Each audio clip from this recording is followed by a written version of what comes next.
Nonni, tästä se kai sitten lähtee. Tonne pitäisi päästä. Eli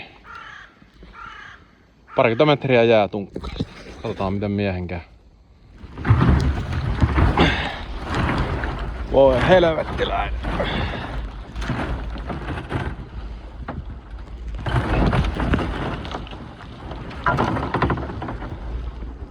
Huhhuh, nyt on jonkunlainen väylä tehty. Ihan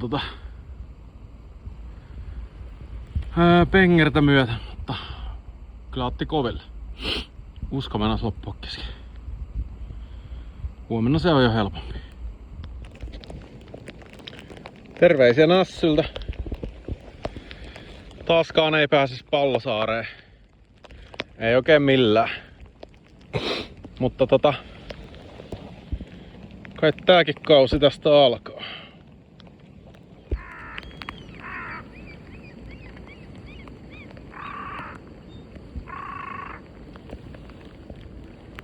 Keli on kyllä mieltä ylentä. Ei tuu. Siitä pistää.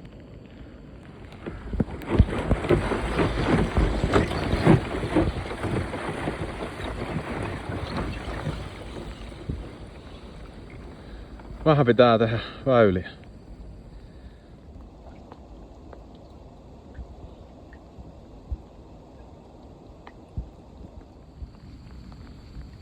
Jäätä on paikoin tosi paksusti. Ja miten nyt sitten pääsiäisenä ne ennustetut navakat tuulet näihin aukkoihin osuu, niin veikkaa, että on jonkinlainen mahdollisuus saada ihan hienoja jäävuoria tänne Nässyllä ensi viikolla pällisteltäväksi. Onhan tää nyt hienoa. Ja edelleen lähtöä.